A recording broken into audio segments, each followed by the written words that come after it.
সাবেক প্রধানমন্ত্রী শেখ হাসিনার দেশ ত্যাগের পর সোশ্যাল মিডিয়ায় আলোচনায় আসেন অনেকেই। আর এর মধ্যে কোটা আন্দোলনের শুরু থেকেই আলোচনায় ছিলেন মোহাম্মদ রায়হান ওরফে কুফা রায়হান। এই কুফা রায়হানের অর্থ অমঙ্গল বা অলক্ষী হওয়ার পেছনে রয়েছে এক নির্মম ইতিহাস।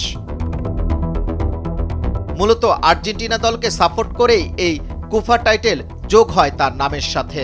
পরবর্তী সময় বাংলাদেশের জাতীয় কুফা হিসেবে মানুষের কাছে পরিচিতি লাভ করেন সোশ্যাল মিডিয়ায়। অনেকে মনে করেন সাবেক প্রধানমন্ত্রী শেখ হাসিনার হঠাৎ এমন পরিণতির জন্য এই কুফা রায়হানও দায়ী। এখন জানবো সেই রহস্যের আদ্যোপাত্য। কুফা রায়হানের গল্পটা শুরু হয় 2010 সালে। তিনি মূলত আর্জেন্টিনা দলের একজন ডাইহার্ড ভক্ত। এক ভিডিও বার্তায় তিনি জানিয়েছিলেন, যতবার আর্জেন্টিনাকে অভিনন্দন জানিয়ে ফেসবুকে পোস্ট করেছেন ততবারই তার প্রিয় দল আর্জেন্টিনা সেই ম্যাচে হেরেছে। তার এই স্ট্যাটাস একসময় মানুষের দৃষ্টি আকর্ষণ করে। ফুটবলের বাইরে ধীরে ধীরে দেশের প্রেক্ষাপটেও আলোচনায় আসেন কুফা খ্যাত এই রায়হান। অনেকে মনে করেন শেখ হাসিনার পদত্যাগের জন্য এই কুফা রায়হানও দায়ী। এর আগে দেশের মেট্রো রেল চালু হওয়ার পর গত 5 জুন কুফা রায়হান মেট্রো রেল ভ্রমণ করেন আর তার ফেসবুক প্রোফাইলে মেট্রো রেলের জন্য শুভকামনা জানিয়ে একটি পোস্ট করেন।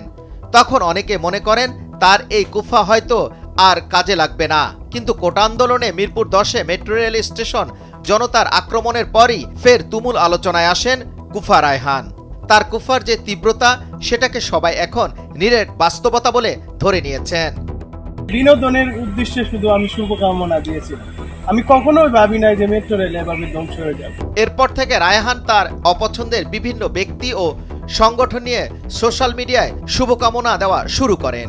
এরই ধারাবাহিকতায় এসএসসি পরীক্ষার্থীদের শুভকামনা জানানোর পরই স্থগিত করা হয় সেই পরীক্ষাও। অবিশ্বাস্য হলেও এটাই সত্যি যে তিনি যখন যাকে শুভকামনা জানিয়েছেন তারপরই সেই ব্যক্তির জীবনে নেমে এসেছে ভয়ঙ্কর পরিণতি। সোশ্যাল মিডিয়ায় তিনি আওয়ামী লীগের সাধারণ সম্পাদক ওবায়দুল কাদেরকে নিয়ে শুভকামনা জানিয়ে পোস্ট করার পরদিনই তিনি ছাত্রলীগের রসানলে পড়েন। নেতাকর্মীরা ওবায়দুল কাদেরকে ভুয়া ভুয়া বলে ধ্বনি দেন। এখানেই শেষ নয়, এরপর তিনি ডিবি হারুনকে শুভকামনা জানিয়ে পোস্ট করেন। তার কিছুদিন পরে ডিবি থেকে সরিয়ে দেওয়া হয় হারুনকে। সর্বশেষ কুফা রায়হান সাবেক প্রধানমন্ত্রী শেখ হাসিনাকে নিয়ে মন থেকে শুভকামনা জানিয়ে সোশ্যাল মিডিয়ায় পোস্ট করেন। অবশেষে সবাই ভেবেছিলেন এবার হয়তো কুফা রায়হানের দিন শেষ হবে, কারণ আওয়ামী লীগ সরকারের পতনটা সেই মুহূর্তে একেবারে অসম্ভব ছিল। কিন্তু সেই অসম্ভবকেই সত্যি করেছেন কুফা রায়হান। ফলে তার ভবিষ্যৎ কুফা তকমাটা রয়ে গেল, কারণ শেখ হাসিনা 5 আগস্ট পদত্যাগ করে দেশ ত্যাগ করেন। আর এর পরপরই দেশের মানুষ তাকে জাতীয় কুফা হিসাবে আখ্যায়িত করেন। গতকাল কুফা রায়হান জাতির উদ্দেশ্যে ফেসবুকে একটি পোস্ট করেন আর হুমকি সুরে বলেন যে এই পোস্ট চোখে দেখে সেটি শেয়ার না করলে তাদের জন্য থাকছে মন থেকে শুভকামনা। এরপর সেই পোস্টটি দেশ জুড়ে ব্যাপক আকারে ভাইরাল হতে শুরু করে। এই প্রতিবেদন লেখা পর্যন্ত পোস্টটি শেয়ার করেছেন প্রায় 1 লাখ মানুষ।